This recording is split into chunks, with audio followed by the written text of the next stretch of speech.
स्वर्ग नरक।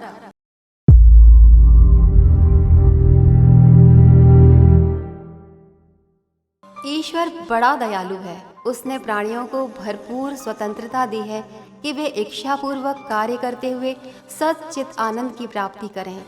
जो लोग गलती करते हैं उनसे परमात्मा क्रुद्ध नहीं होता और न किसी द्वेष भाव से दंड देता है, वरन उसने ऐसी व्यवस्था कर रखी है कि जीव अपनी त्रुटियों से अनुभव प्राप्त करें और आगे के कार्य के लिए अधिक योग्यता प्राप्त करें।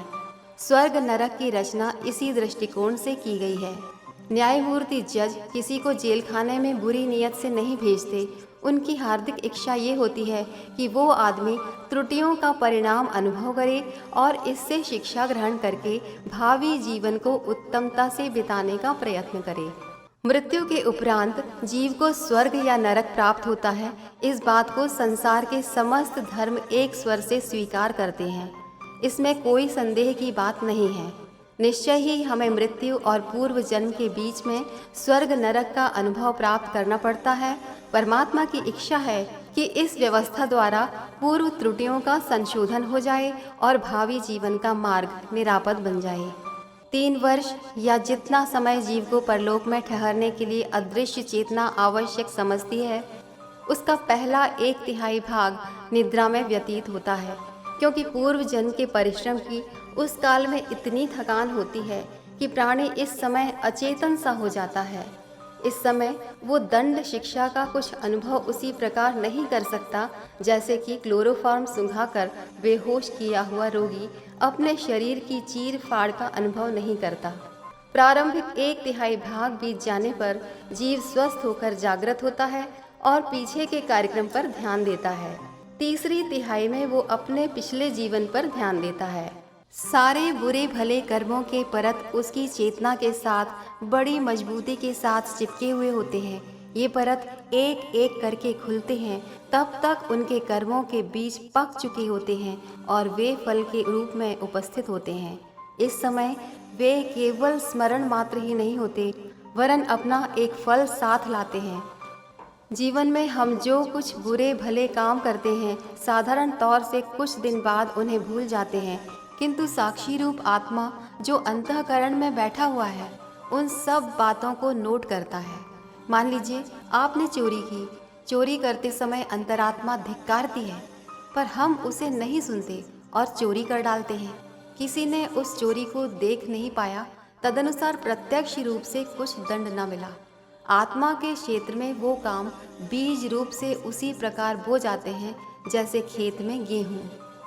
कुछ समय बाद बाहर का मस्तिष्क उस चोरी को भूल जाता है, पर आत्मा नहीं भूलती। उसके खेत में वो बीज बराबर बढ़ता रहता है। खजूर की गुठली जब बोई गई थी तो उसका रूप दूसरा था, किंतु उसका परिवर्तित रूप खजूर का वृक्ष दूसरी तरह का होता है। पाप का स्वरूप दूसरा होता है, किंतु उसका परिवर्तित रूप दुख होते हैं। नरकों का वर्णन अनेक प्रकार से होता है। विभिन्न धर्मावलंबी उनकी रूपरेखा में कुछ फर्क बताते हैं। कुंभी पाक, वैतरणी, रौरव, दोजक, हैल आदि के वर्णन कुछ अलग हैं। ये विभिन्नताएं अधूरी हैं, फिर भी सत्य हैं। हमारा मत है कि हर प्राणी के लिए अलग प्रकार का नरक होना संभव है। इस तरह जितने प्राण हो चुके उतने नरक होंगे और आगे जितने होने वाले हैं उतने नए होंगे। कारण ये है कि हर व्यक्ति का दृष्टिकोण अलग होता है। एक पंडित जी को पाखाने में बंद कर दिया जाए तो उन्हें मृत्यु के समान कष्ट होगा, पर एक मेहतर को दिन भर टट्टी साफ करते रहना कुछ भी नहीं अखरता। एक मनुष्य को छोटा सा फोड़ा हो जाए तो वो बड़ा दुख का अनुभव करेगा। दूसरे वे भिखारी होते हैं जो अधिक भिक्षा प्राप्त करने के लिए अपने घावों को बढ़ाते हैं। यदि उनका फोड़ा अच्छा हो जाए तो उन्हें दुख होता है। फांसी मृत्यु के दंड से कुछ लोग अत्यंत भयभीत होते हैं, किंतु कुछ लोग फांसी के फंदे को प्यार से चूमते हैं और गीत गाते हुए रस्से को अपने हाथ से गले में बांधते हैं। कुंभी पाक के बारे में कहा जाता है कि ये नरक भीतर पोले कुएं की तरह होता है और उसके ऊपर के भाग में एक छोटा सा छेद होता है। कुआं खोदने वाले या कुएं की कोठी पानी में चलाने वाले यदि इस नरक में बंद कर दिए जाएं तो उन्हें कुछ भी बुरा न लगेगा। एक आदमी में चांटा मार दिया जाए तो उसे तलवार के आघात जैसा दुख होगा, किंतु दूसरे में 50 जूते मारे जाएं तो भी 10 मिनट बाद हंसता नजर आएगा। इन्हीं सब कारणों से अलग अलग मानसिक स्थिति वाले लोगों के लिए अलग अलग प्रकार के नरकों की आवश्यकता है। पुराणों में ऐसा वर्णन है कि यमदूत घसीटकर नरक में ले जाते हैं। ये यमदूत कोई स्वतंत्र प्राणी नहीं है, केवल जीव के मानस पुत्र हैं। अंतःकरण अपने क्रम परिपाक में इन यमदूतों को भी उपजाता है। ये दूत केवल उतने ही दिन तक जीते हैं जितने दिन तक प्राणी को नरक में रहने की आवश्यकता होती है। कार्य समाप्त होते ही वे मर जाते हैं। एक के लिए पैदा हुए यमदूत दूसरे को दंड देने के लिए जीवित नहीं रहते। वास्तविक बात यह है कि परलोक में भौतिक जीवन समाप्त हो जाता है और आध्यात्मिक जीवन प्रस्फुटित रहता है। वैज्ञानिकों के मत से बाह्य मन मर जाता है और अंतर्मन जीवित रहता है। वकीलों की काट छांट, पंडितों की शास्त्रार्थ शक्ति यहाँ ढूंढने पर भी दिखाई नहीं देती। छिपाने का दम बिल्कुल विदा हो जाता है। जिस अंतरात्मा में पाप बीज बोए थे वो खेत प्रौढ़ रूप से उस प्रकार सचेत हो जाता है जैसे कि जीवित अवस्था में बाह्य मस्तिष्क, मन, बुद्धि, चित्त, अहंकार का चतुष्टय, 10 इंद्रियां, इन सब के सम्मिश्रण से बना हुआ सूक्ष्म शरीर उस समय वैसा ही अचेतन रहता है जैसा कि जीवित अवस्था में गुप्त मस्तिष्क। हम देखते हैं कि एक मैस्मरिज्म करने वाला बाहरी मस्तिष्क को निद्रित कर देता है और भीतरी मस्तिष्क को ये आज्ञा देता है कि तुम पानी में तैर रहे हो, तो वो व्यक्ति बिल्कुल यही अनुभव करता है कि मैं पानी में तैर रहा हूँ। सचमुच पानी में तैरने और इस झूठ मूठ के तैरने में रत्ती भर भी फर्क उसे मालूम नहीं होता। यही बात उस नरक की है।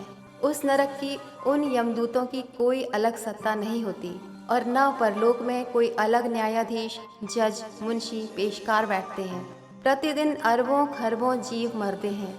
इन सब को दंड देने के लिए उनसे दूने चौगने तो यमदूत चाहिए और असंख्य दफ्तर, जेलखाने, नरक आदि। इतने अलग बखेड़ों का स्वतंत्र रूप से होना किसी प्रकार संभव और सत्य दिखाई नहीं पड़ता।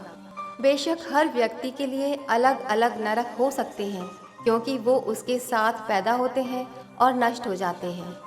अंतरात्मा में जमे हुए पाप संस्कार प्रकाश के रूप में जब प्रकट होते हैं तो इतनी शक्ति रखते हैं कि सूक्ष्म शरीर को बलात् उसके सन्मुख आना पड़ता है। सर्प के नेत्र तेज से खींचकर पक्षी उसके मुख में चले आते हैं। संभव है कि वे अपने मन में उस समय ऐसा ख्याल करते हों कि हमें कोई स्वतंत्र जीव पकड़े लिए जा रहा है। कर्म फल की भोगनीय शक्ति द्वारा फल पाने के लिए आकर्षित किए जाते समय संभव है सूक्ष्म शरीर ऐसा ख्याल करता हो कि यमदूत मुझे पकड़कर खींचे लिए जा रहे हैं। इन यमदूतों का रंग रूप, आकार प्रकार भी अलग हो सकता है। हिंदू के लिए तिलक लगाए हुए, गदा धारण किए हुए राक्षसों की आकृति के हिंदू आते हैं। मुसलमानों के फरिश्ते दाढ़ी रखते हैं और शायद टर्की टोपी भी लगाए हुए होते हैं। अंग्रेजी यमदूत कोट, टोपी, नेकटाई से सुसज्जित होते हैं। ये दूत बातचीत भी हिंदी, अरबी, अंग्रेजी या उस भाषा में करते हैं जिससे कि वो पूर्व जन्म में बोलता है। उनकी आकृतियाँ भी अलग अलग विश्वासों के कारण अलग होती हैं। एक व्यक्ति बड़े दांतों में दिलचस्पी रखता है, दूसरा बड़ी आँखों में, तो एक का यमदूत बड़े दांतों वाला होगा, दूसरे का बड़ी आँखों वाला। ये यमदूत, जिन्हें संस्कारों का तेज भी कह सकते हैं, सूक्ष्म शरीर उसकी इच्छा के विरुद्ध भी दंड देने के लिए हाजिर करते हैं। दुष्कर्मों का फल है दुख। सूक्ष्म शरीर को वेदना, पीड़ा, कष्ट देने के लिए अंतरात्मा एक स्वतंत्र नरक बना देती है। उनमें गिद्ध, कौवे, खोंट खाने वाले, वैतरणी पार करने, उल्टे लटकने, पिटने, आग में जलने के दृश्य उपस्थित होते हों या केवल अपमान करने, खरी खोटी सुनाकर लज्जित करने की व्यवस्था होती हो, ये अलग अलग मानसिक स्थिति के ऊपर निर्भर है। इस नारकीय यंत्रणा का मंतव्य ये है कि जीव दुख अनुभव करे।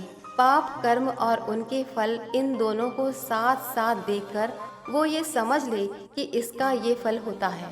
दंड कितने समय तक और कितनी मात्रा में मिलना चाहिए, इसका माप ये है कि जितने से वो अपना सुधार कर ले। जज छोटे अपराधों के लिए छोटी सजा देता है और बड़े अपराधों के लिए बड़ी। कारण ये है कि छोटे अपराध वालों की मनोभूमि पाप में अधिक लिप्त नहीं समझी जाती, इसलिए उसका सुधार शीघ्र और थोड़े दंड से हो जाता है। किंतु गुरुतर अपराध करने वालों की कठोर मनुभूमि में से आदतों को उखाड़ने के लिए अधिक परिश्रम और समय चाहिए। इसी दृष्टि से नरक की यातनाओं की सीमा होती है। दुष्ट कर्मों के परत एक एक करके उखड़ते जाते हैं और अपना प्रभाव दिखाकर नष्ट हो जाते हैं। सूक्ष्म शरीर में इंद्रियां भी होती हैं और मन भी, इसलिए शारीरिक पापों के लिए शारीरिक दंड और मानसिक पापों के लिए मानसिक वेदना प्राप्त होती है। जैसे कि अधिक खा लेने से अपने आप पेट में पीड़ा होती है, मिर्च के सेवन से अपने आप दाह होता है, वैसे पाप कर्मों का फल प्राप्त करने की व्यवस्था अंतरात्मा स्वयमेव ही कर लेती है। इसके लिए किसी दूसरे की जरूरत नहीं पड़ती।